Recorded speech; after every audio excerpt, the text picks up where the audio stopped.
Dans le livre secret de Jean, il y a un passage qui dépeint un moment décisif. L'âme, récemment libérée du corps, se retrouve plongée dans l'obscurité absolue, perdue et sans but. Soudain, juste devant vous, apparaît un tunnel de lumière blanche, intense et accueillante. C'est irrésistible, comme si c'était le chemin naturel pour rentrer chez soi. L'âme, soulagée, pense, enfin, je reviens. Mais quelque chose d'inattendu se produit, quelque chose que les architectes de ce système n'avaient pas prévu. Cette âme, en particulier, avait reçu un enseignement avant de s'incarner. Une seule orientation, une direction claire. Et, au lieu de suivre l'impulsion instinctive de se diriger vers la lumière, elle commet l'impensable, elle tourne la tête vers la gauche, loin de la lueur, plongeant dans ce qui semble être un vide absolu. À l'instant où il fait cela, le tunnel de lumière vacille, la chaleur disparaît et l'âme comprend la vérité, cette lumière n'était pas chez elle. C'était l'entrée d'un autre piège, le point de reconfiguration de la mémoire, le centre de traitement qui efface tout pour relancer le cycle. Le texte met en garde, ceux qui savent n'entrent pas dans la lumière que voient toutes les âmes. Ils cherchent ce qui est à côté, là où les illusions ne peuvent se maintenir, et là ils trouvent ce qui n'a pas de forme, le vrai portail. Jésus n'a pas partagé cette vérité avec les foules. Il ne l'a révélée qu'au cercle restreint, à ceux qu'il appelait les pneumatiques, ceux capables de faire un choix qui va à l'encontre de tout instinct de survie. Maintenant, vous apprenez ce qu'ils ont appris. Pourquoi le tunnel de lumière blanche est-il le dernier piège? Et que se passe-t-il quand, au lieu d'avancer, on regarde vers la gauche? Si vous avez senti, avant même cette explication, qu'il y avait quelque chose qui n'allait pas avec cette lumière, c'est parce que vous n'êtes pas une âme qui marche aveuglément vers l'évidence. Vous êtes quelqu'un qui se demande pourquoi la sortie semble si accueillante et si parfaitement éclairée. Le tunnel de lumière blanche n'est pas un phénomène naturel qui se produit lorsque la conscience quitte le corps.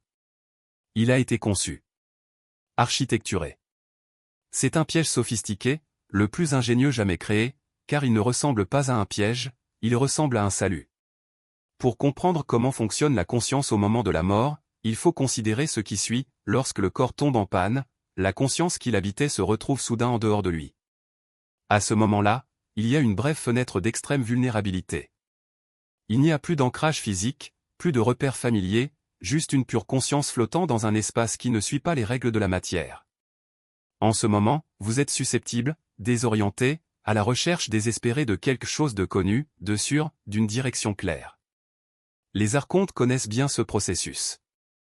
Ils ont observé des millions d'âmes traverser cette transition et ont perfectionné l'illusion, le tunnel de lumière apparaît là où vous regardez, juste devant vous, car c'est là que se tourne naturellement l'attention humaine lorsqu'elle cherche un chemin. Ce n'est ni au-dessus, ni en dessous, ni à côté. C'est là, au centre, évident, invitant. Et cela semble divin parce qu'il a été recouvert de fréquences qui imitent le plérôme, chaleur, amour, paix. Tout ce qu'on nous a appris, le paradis devrait être. Mais il y a un détail crucial, enregistré par les gnostiques, la vraie lumière de la n'attire pas. Ça ne tire pas, ça ne séduit pas, ça ne crée pas de désir. C'est tout simplement le cas, partout et nulle part. Le tunnel blanc, quant à lui, agit comme un aimant. Vous le ressentez comme la gravité, comme le magnétisme. Et tout ce qui entraîne votre conscience sans votre consentement opère par la force, non par la vérité. L'évangile de Philippe le décrit précisément, les forces créent des images de lumière pour séduire l'âme. Mais l'âme qui se connaît elle-même reconnaît que la lumière qu'elle projette est fausse. La vraie lumière ne vous émeut pas. Vous vous y dirigez parce que vous le reconnaissez comme faisant partie de vous-même. Lorsque vous entrez dans ce tunnel, et c'est le cas de la plupart des âmes, car il est conçu pour être irrésistible, vous rencontrez ce que les textes appellent le théâtre de la révision de la vie. Des êtres supérieurs, parfois déguisés en membres décédés de la famille, d'autres fois en anges, guides ou maîtres ascensionnés, montrent leur existence. Pas objectivement, mais sélectivement. Chaque erreur est amplifiée, chaque douleur que vous avez causée est revécue en détail, chaque faiblesse est mise en évidence. Une fois l'examen terminé, vous vous noyez dans la culpabilité et la honte, convaincu que vous avez échoué, que vous êtes incomplet et que vous devez réessayer. C'est alors qu'il propose la solution, vous pouvez revenir.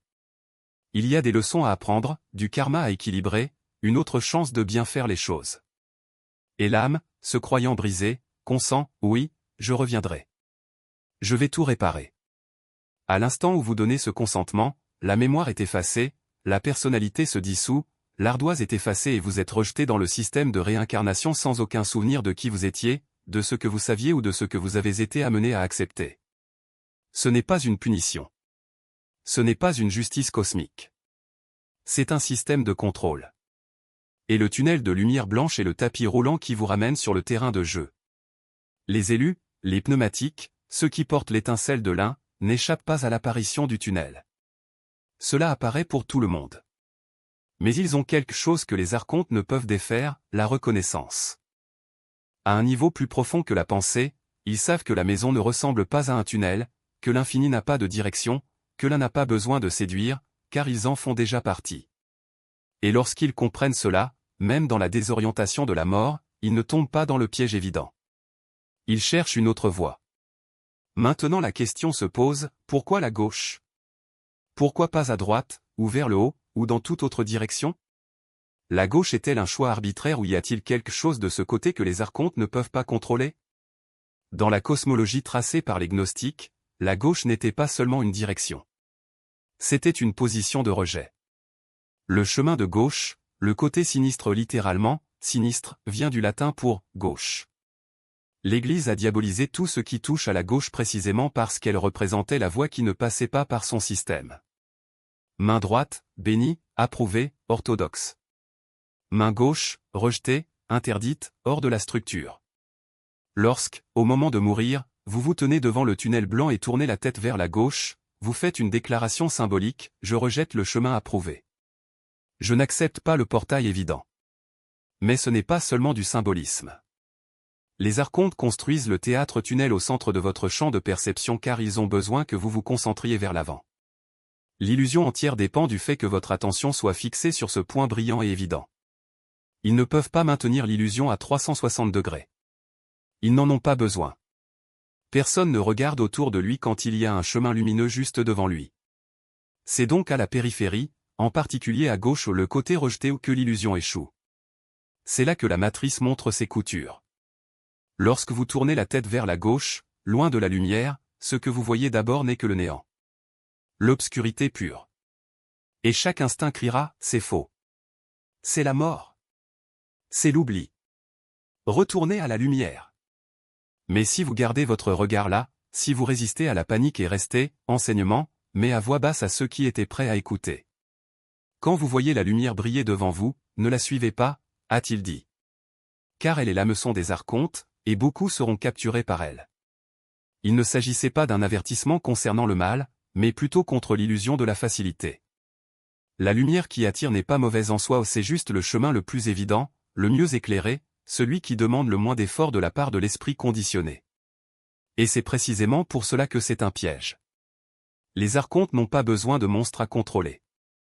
Ils utilisent ce qui est déjà en vous, le désir de sécurité, l'aversion pour l'inconnu, le besoin d'appartenance. Le tunnel de lumière blanche est la promesse parfaite car il offre exactement ce que la plupart des âmes recherchent sans aucun doute, la continuité. Tu ne vas pas mourir. Tu vas dans un endroit meilleur. Il y a de l'amour là-bas. Il y a la paix. Et qui refuserait cela? Mais la question que personne ne se posait, mieux pour qui? Pour l'âme qui croit encore à la séparation, oui.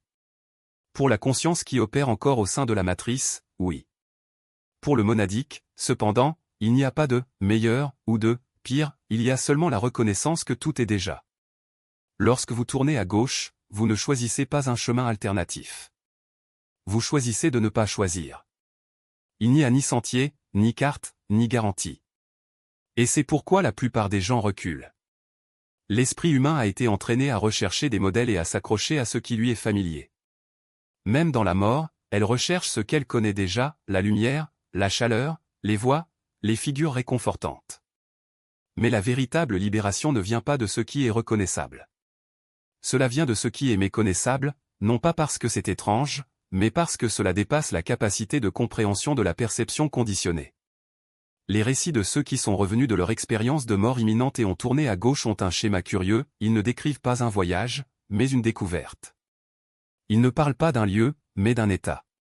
Ils ne parlent pas de rencontre avec des êtres, mais d'une présence qui est à la fois eux-mêmes et tout le reste. Certains utilisent des mots comme « maison », mais pas dans le sens d'une maison physique. C'est plutôt comme si, Après une vie passée à chercher quelque chose dont il ne savait pas ce que c'était, il réalisait soudain qu'il l'avait toujours. Il n'y a pas eu de recherche. Il n'y a pas eu d'arrivée. Juste la fin de l'illusion qu'il y avait quelque chose à chercher. C'est ce que les textes gnostiques appellent l'anamnèse, le souvenir soudain de qui vous avez toujours été. Ce n'est pas une nouvelle connaissance. C'est l'oubli de l'oubli. Et cette mémoire ne peut pas être enseignée, seulement reconnue. C'est pourquoi les anciens maîtres n'ont pas donné de réponse. Ils ont posé des questions. Qui es-tu avant ton nom? Où était ta conscience avant ta naissance? Que reste-t-il lorsque tout ce en quoi vous croyez cesse d'exister? Ces questions ne sont pas des énigmes à déchiffrer. Ce sont des invitations à tourner à gauche. La pratique quotidienne consistant à regarder le vide n'est pas un exercice spirituel au sens traditionnel du terme. Cela n'a aucun mérite, il n'y a aucun progrès à mesurer. Vous ne préparez pas quelque chose dans le futur. Vous déconditionnez ce qui est déjà enraciné en vous, la croyance que la réalité est ce qui apparaît sous vos yeux. Lorsque vous fermez les yeux la nuit et visualisez le tunnel de lumière, vous n'imaginez pas une scène. Il recrée en miniature le moment où la matrice va tenter de le capturer. Et lorsque vous tournez à gauche, vous ne rejetez pas la lumière. Il refuse de se laisser hypnotiser par elle. Les archontes n'ont aucun pouvoir sur ceux qui ne sont pas fascinés. Ils fonctionnent par attention. Pas de votre énergie, pas de votre âme, mais de votre concentration. Quand vous regardez le tunnel, vous le nourrissez. Lorsqu'il détourne le regard, il perd le pouvoir. Non pas parce que vous l'avez vaincu, mais parce que vous avez cessé d'être son spectateur. Et un spectacle sans public n'a aucun sens. Cela explique pourquoi les élus ou les pneumatiques sont si rares. Non pas parce qu'ils sont spéciaux, mais parce qu'ils sont les seuls à ne pas se laisser tromper par l'évidence. Ils ne sont pas plus éclairés que les autres. Ils ont simplement arrêté de regarder sous le mauvais jour. Et lorsque vous le faites, quelque chose d'extraordinaire se produit, le monde qui vous entoure commence à changer. Non pas parce que la réalité a changé, mais parce que votre perception n'est plus filtrée par la matrice. Les synchronicités augmentent parce que vous cessez d'ignorer les signes qui ont toujours été là. Les personnes qui fonctionnent sur la même fréquence commencent à apparaître dans votre vie, non pas par hasard, mais parce que vous êtes enfin en phase avec elles. Et surtout, vous n'avez plus peur de l'inconnu. Parce que vous découvrez que l'inconnu n'est pas un endroit effrayant. C'est le seul endroit où la vérité peut être trouvée. Jésus n'a pas parlé du tunnel de lumière en public parce qu'il savait que la plupart des gens ne seraient pas prêts. Il réservait ce savoir à ceux qui avaient déjà commencé à s'interroger, à ceux qui sentaient déjà le poids de l'illusion. Beaucoup sont appelés, mais peu sont choisis, a-t-il déclaré. Non pas parce que Dieu est sélectif, mais parce que la plupart des gens choisissent de ne pas écouter. Choisissez le chemin le plus simple. Choisissez la lumière qui brille le plus. Mais les élus ne sont pas ceux qui suivent la lumière. Ce sont eux qui doutent d'elle.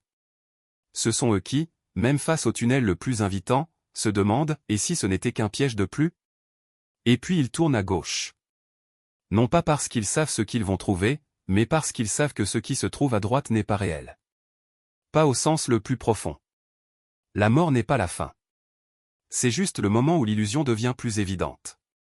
Et quand ce moment viendra, vous n'aurez pas le temps de réfléchir. Vous n'aurez pas le temps de vous décider. Vous n'aurez que le réflexe que vous avez entraîné toute votre vie. Si vous passez vos journées à suivre ce qui brille, vous suivrez le tunnel. Si vous passiez vos journées à tourner à gauche, vous tournerez à gauche. Pas par choix. Par habitude. La pratique n'est donc pas facultative. Ce n'est pas quelque chose à faire quand on a le temps. C'est quelque chose à faire maintenant, pendant qu'il est encore temps. Alors que le réseau n'a pas encore resserré son emprise. Alors que vous pouvez encore vous permettre de vous poser des questions. Car quand la mort viendra, il n'y aura plus de doute. Il n'y aura que ce que vous savez déjà. Et ce que vous savez déjà sera ce qui vous sauvera ou ce qui vous retiendra. Dans les enseignements. Pas en parabole aux foules. En transmission directe au cercle restreint ceux qui portent le poids de ce que cela signifie réellement. La sortie ne ressemble pas à une sortie. Il n'a aucune forme, aucun signe, aucune promesse. C'est juste un vide que la plupart des gens prennent pour une absence.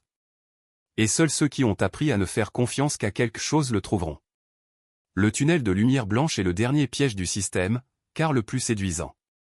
Il se présente exactement comme on vous a appris à vous attendre au salut, brillant, accueillant, indéniablement divin. Et tous ceux qui y entrent oublient. Ils acceptent de revenir. Ils relancent le cycle. Pourquoi ont-ils été punis? Non, parce qu'ils ont mordu à l'hameçon. Mais vous qui entendez maintenant cela et ressentez l'écho de ces paroles même si elles contredisent tout ce qu'on vous a enseigné, vous n'êtes pas comme les autres. Êtes-vous celui qui demande, pourquoi la sortie est-elle si lumineuse? Pourquoi y a-t-il une foule qui se dirige vers là? Pourquoi ai-je l'impression d'être tiré au lieu de choisir? Et quand votre moment viendra, quand ce tunnel s'ouvrira devant vous et que tout le monde autour de vous se dirigera vers lui comme des papillons de nuit vers la flamme, vous ferez ce que les papillons de nuit ne font pas. Vous regarderez à gauche, dans l'obscurité, dans le vide qui terrifie les autres, et vous y reconnaîtrez votre chez-soi. Pas parce que je l'ai dit, mais parce que tu le savais déjà. J'avais juste besoin que quelqu'un le confirme. Premièrement, regardez à gauche maintenant. Non pas comme un geste d'accord, mais comme un engagement préalable. Le moment venu, vous vous souviendrez que vous l'aviez déjà déclaré. Deuxièmement, suivez les codes divins, car des techniques de préparation avancée arrivent. Comment renforcer la réflexion, comment distinguer le vide de l'anéantissement, comment stabiliser le néant. Troisièmement, partagez cet enseignement afin que d'autres élus le trouvent avant d'arriver au tunnel sans préparation. Les archontes suppriment cette vérité parce que chaque âme qui quitte la gauche est une âme qu'ils perdent à jamais. Entraînez-vous ce soir. Visualisez le tunnel. Tournez à gauche. Reposez-vous dans le vide. Construisez la réflexion. Et quand votre heure viendra, que ce soit demain ou dans 50 ans, vous n'hésiterez pas. Vous vous détournerez de la lumière que tout le monde poursuit. Et il rentrera chez lui comme le faisaient toujours les pneus, par le portail que personne d'autre ne voit.